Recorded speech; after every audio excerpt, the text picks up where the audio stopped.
Hello, എല്ലാവർക്കും സുഖമാണെന്ന് വിശ്വസിക്കുന്നു. എല്ലാവരോടും ഒരുപാട് സ്നേഹം. നമുക്ക് വീഡിയോ കാണാം, വീഡിയോ കൊണ്ട് സപ്പോർട്ട് ചെയ്യണേ. ഞാൻ രാവിലെ തന്നെ എൻ്റെ അടുക്കളപ്പണികളെല്ലാം തുടങ്ങിക്കഴിഞ്ഞു. അങ്ങനെ ഞാനിന്നൊരു നെത്തോലി പീരയാണ് വയ്ക്കണത്. മീൻ കറി വയ്ക്കണില്ല, പീര വയ്ക്കാമെന്ന് വിചാരിച്ചു.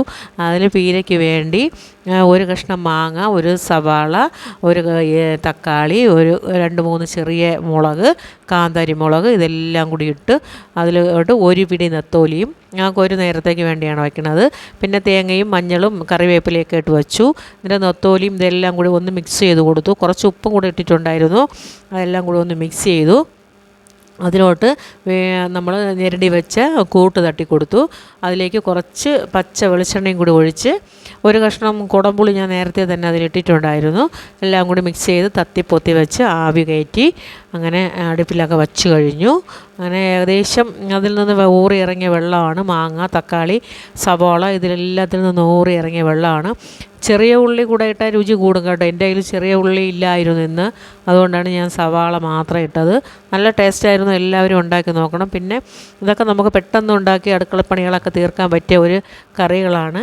പിന്നെ ഞാൻ സവാളയും കാബേജും കൂടി മെഴുക്ക് പുരട്ടാണ് ഉണ്ടാക്കുന്നത്. പിന്നെ ഒരു മോര് കറിയും. ഇതൊക്കെയാണ് ഇന്നത്തെ ഉച്ചവിശേഷം.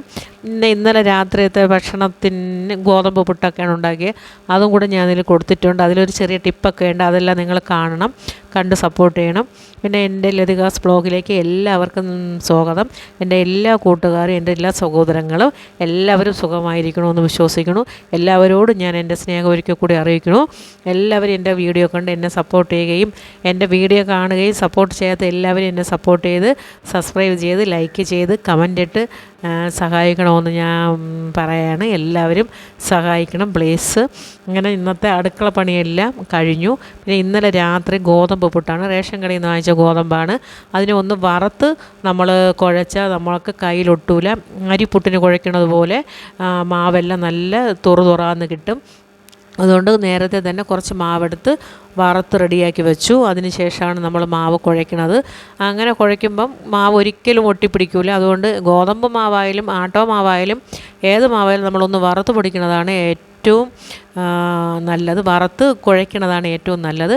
അങ്ങനെ ഇന്നലെ പുട്ടും ആ പുട്ടുകുറ്റിയിൽ തന്നെയാണ് ഒരു ഏത്തമ്പഴം കൂടെ നമ്മൾ ആവി കയറ്റിയെടുത്തു. അതും എളുപ്പമാണ്.